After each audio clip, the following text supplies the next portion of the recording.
Hey you guys, and welcome to my master closet. This is the newly renovated master closet that I just finished, and I'm so excited to show you guys how I did it.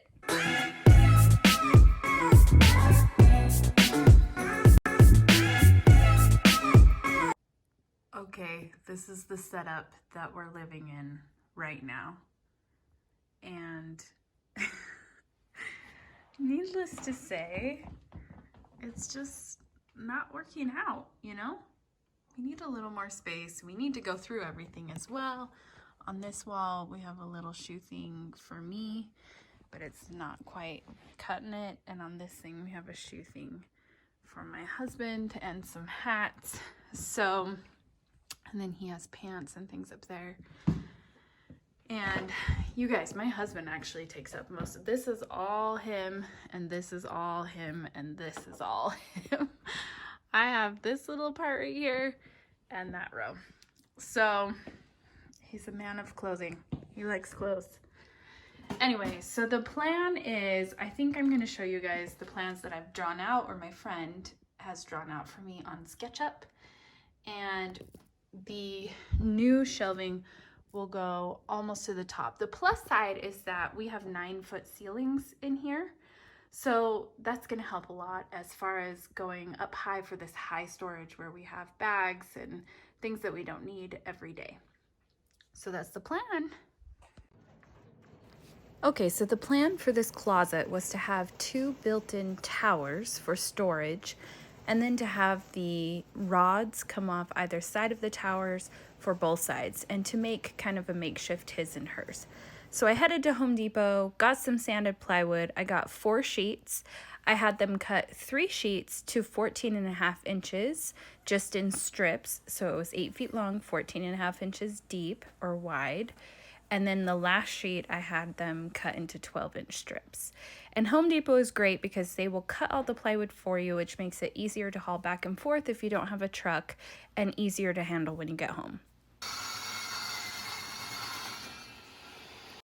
Okay, here we are. I wanted to show you the design before we go much further.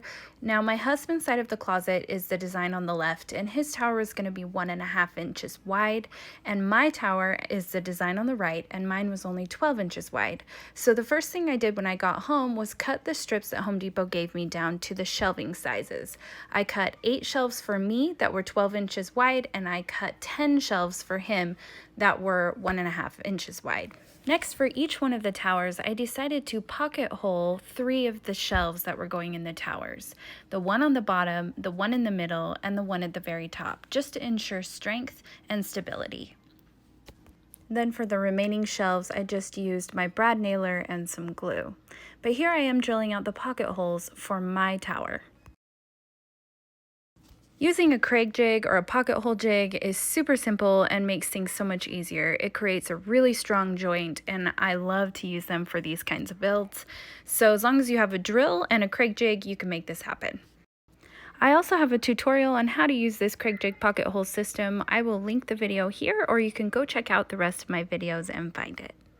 The next step for my tower was to get 2 of the 14.5 inch strips and lay them on top of each other to cut notches out of the back for the molding at the bottom of my closet. So I laid them out on my sawhorses and got to measuring my molding. My molding is 3.5 inches tall, so I knew I had to take a notch out that was about 1/2 inch wide and 3.5 inches tall. I clamped the 2 pieces together so they will mirror each other perfectly, and then grabbed my speed square to get to measuring. This is a super fast way to make measurements. I was able to get my 3.5 inches tall right here by 1/2 inch deep pretty fast.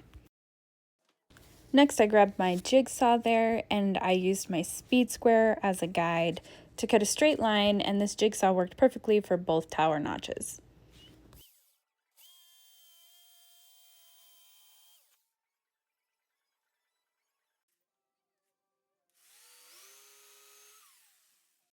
Next, I'm going to use my Titebond glue and some pocket hole screws to attach that bottom shelf to my tower.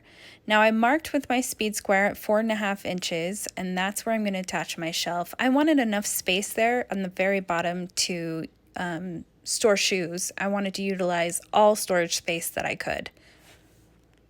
So I drew a line across the board where I would attach the pocket holes and the shelf.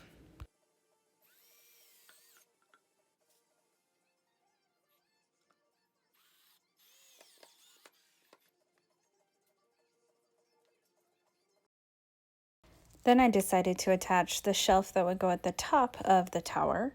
So I drew a line 12 inches from the top. And this process is very much like the bottom shelf. I will draw my line, I will use a bead of glue and my pocket hole screws, and I will attach this to one side of the shelving unit. I did want to be really careful to hide the pocket screws at any time possible, so I made sure on the bottom shelf to attach the screws on the bottom side, and for this top shelf, I'll attach with the screws on the top side. Since it's 7 feet up in the air, nobody will ever see them.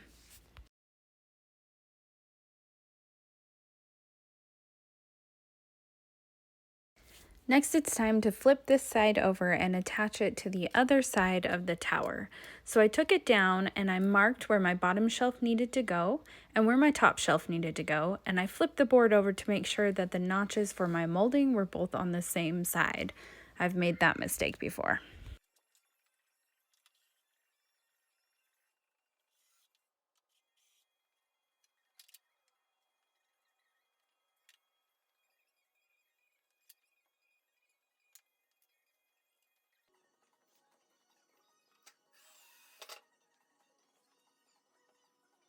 And that's it. It was super simple to assemble this tower, and this is just a basic tower carcass. It can be done at any size, there's lots of variations, and it's easy to put together if you have a Craig jig. And obviously it's super tall. I'm trying to utilize my upward space since my closet has 9-foot ceilings but is pretty small. I'm hoping this will help open the space up and just give me more storage options. I'm 5'2", just to give you a visual, and that is 8 feet tall. And next it's time to attach the rest of the shelving to this carcass with my brad nailer and some Titebond glue. I decided to use these 5.5-inch scraps that I had lying around as my guide.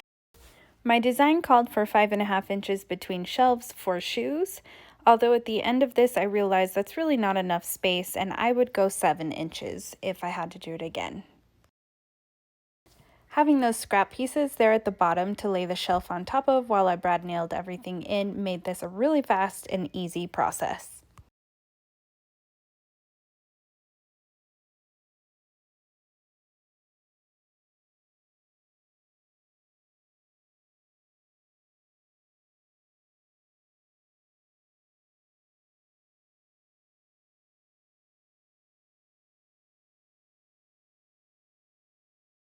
Now we're going to move on to tower number 2, or my husband's tower, and I'm going to do it the exact same way as I did the first one. I'll cut out the notches for the molding in the back first, and then attach the cross pieces with my Craig jig.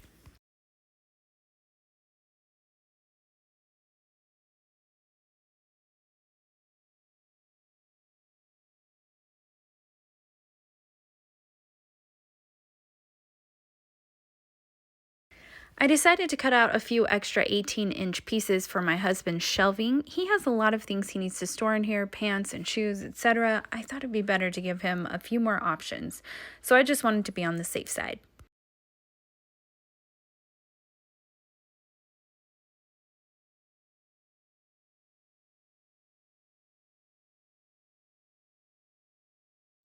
Next, it was the same process. I pocket holed the 3 shelves, one for the middle, one for the bottom, one for the top, and then the rest will be just brad nailed into place.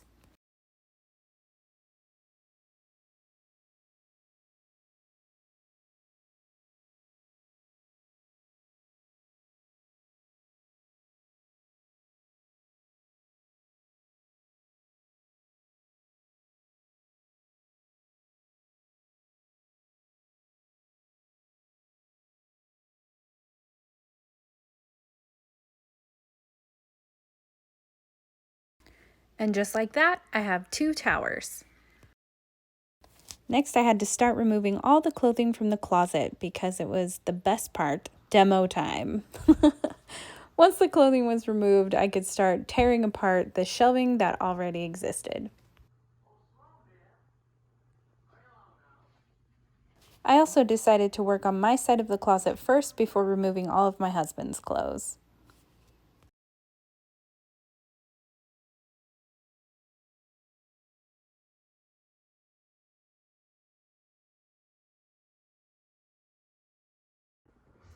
So after I started taking this stuff out, I realized that it's probably a good thing I'm replacing everything. I used a standard box cutter to break the seal of the caulk so that I could pull it out, and it did have some brad nails, but it came out pretty easily. Then again, I broke the seal around the 1x4 molding, and I was able to get that out with a flathead screwdriver. Next, I needed to patch the wall where all of this was, so I began by removing all the brad heads and sanding down and vacuuming. Then I made sure to remove all the extra caulking that might have been attached to the wall still, and used some spackle to fill in the space and all the brad nail holes.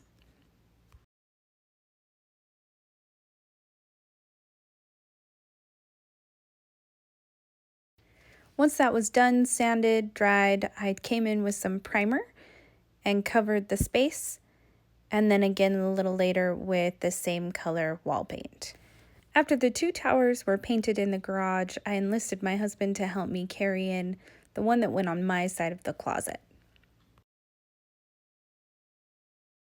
Next, I used some pocket hole screws to attach a 1x4 to the top of this tower. I'd forgotten to do that earlier, and this is what I'll use to attach the tower to the wall. I grabbed my Power Pro screws that were 2-inch, and this is what I would use to drill into the stud. Power Pro screws are great because there's no pre-drilling necessary. I've also found that when I'm working at the top of the ladder, it's really great to have a tool belt to hold my tools so I'm not up and down the ladder a million times. This AWP belt was really helpful to have. I moved the tower over where I had my stud marked and used those Power Pro screws to screw right into the stud. These ones are great because there's no pre-drilling necessary. Once the tower was in place, I went ahead and started marking on the walls where I would put my next shelf. This would also incorporate a pole for hanging things, some of the longer things like dresses. I attached a 1x2 to the wall and to the tower where the shelf would sit, and I used brad nails and glue to attach the molding in place. This little level came in handy as well. Next, I set the shelving pieces on top and nailed them into the molding around the sides. This will all look much prettier when I get the trim and face frame all installed. Next, I moved on to the other side where the shelves were going to go. And I did basically the same thing. I used a 1x3 as a cleat underneath and glued and nailed that into place. And then also added a 1x2 on the sides that attached to the tower.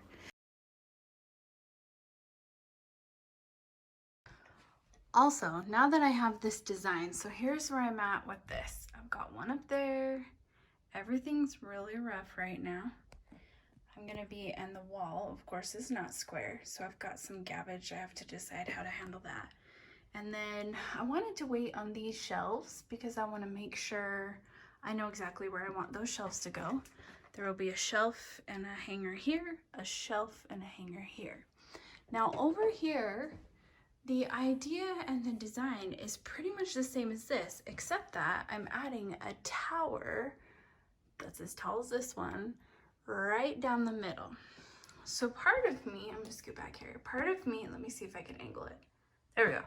Part of me is wondering if I can just use the hardware that's already in here. I'm wondering if I can somehow cut out the spot where I will need to set the tower, and then I can leave everything in place.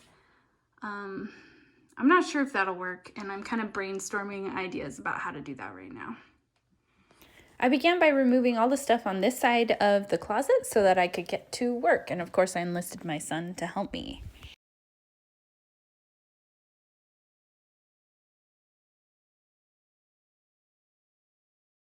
Once everything was removed, it was basically the same process. I took my razor and I scored all along where the old caulking was, and on the top and the bottom so that I could lift the shelf out and unscrew the pole.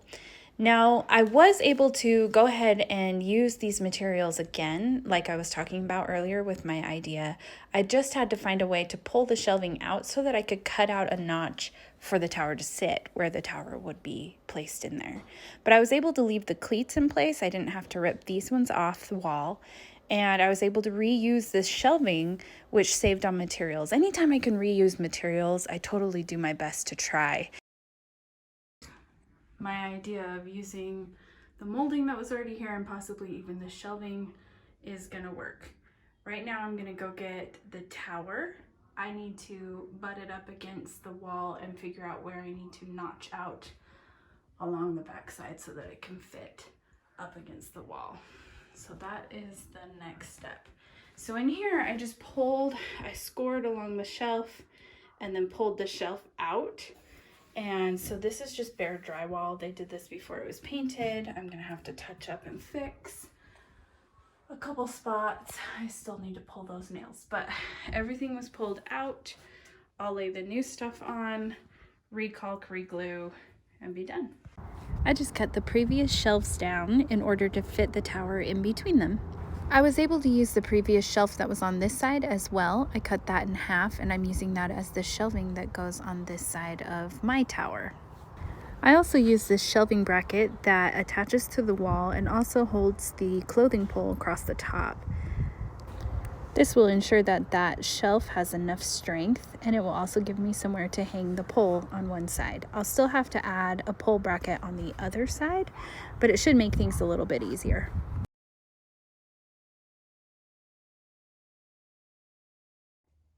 Okay, I was able to repurpose the shelving unit that was on top here in the beginning, and these pole hooks were over on this side, and I kind of like these better than what I had cut down here for the corner because they're see-through, and I think they'll make it feel a little more open when my husband's putting clothes into his side over here. So, boom. Still needs to be caulked and painted, and then I still have a top to go up here, and then I want to add a few more shelves here. So I'm going to start working on this structure area tomorrow. Next, we grabbed the tower for my husband's side, which is a little bit wider, 1.5 feet wide, and pulled it into the closet. Since I'm using the existing molding that's in place, I wanted to stand it up against the wall where it would be assembled and mark where the molding is, and then I would have to cut those notches out of the tower.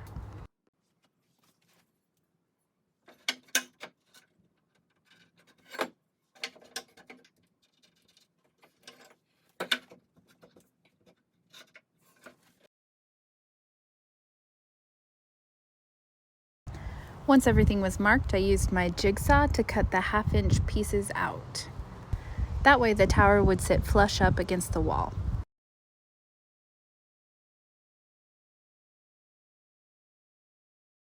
I decided to remove these vertical pieces and then reattach the shelving that I cut earlier. Keeping the existing molding made things move a lot faster. Throughout this project, I used Titebond Quick and Thick and also Loctite's Power Grab. Both have a really strong hold and they're quick to set. So I use them in projects like this. So I used the existing molding that's on the back wall and the side wall, but I did need to add a piece of molding to the tower to hold all the shelves. And for my husband's portion, there will be 4 shelves, 2 on each side of the tower.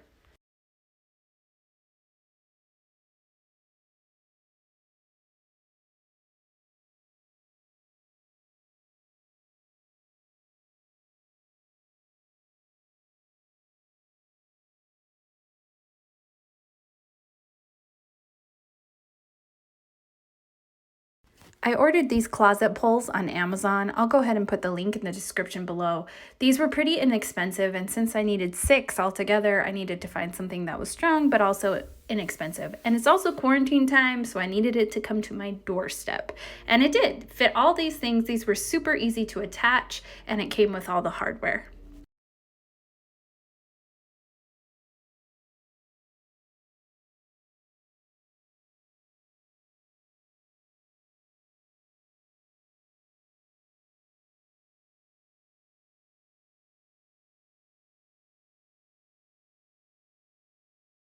Then I needed to add some molding around the top of the towers because I was going to add the final shelf that sat on top of both towers and wrapped around the top of the closet.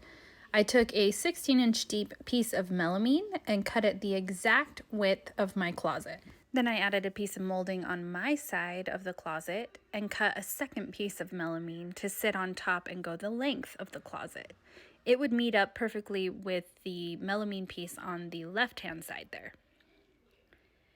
And it's held up by this molding that is glued and nailed into place, as well as the towers that were built and screwed into place also. I added a piece of molding for the crack of the two pieces where they join together just to add a little more strength. And there's the top of the closet. The nice thing about melamine is it's already white. It does not require painting. It can just be put in place. And now it's time to add the final shelves and the face framing around everything. It's starting to look pretty. So because these are 8 feet tall, it made these things really simple. I could just use a 1x2x8 piece of molding and glue and nail that onto the front face of each tower. And then I cut some 1x2s for the cross pieces across each shelf. And I glued and I nailed those into place. It really finishes everything off and gives it a nice clean feel.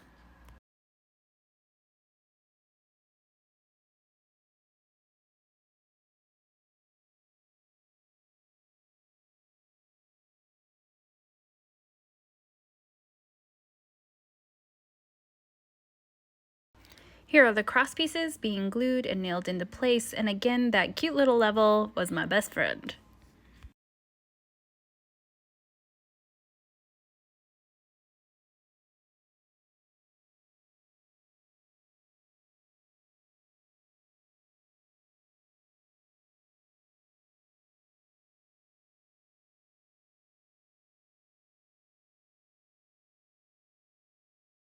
Next, I filled all the nail holes and then got ready for finished painting.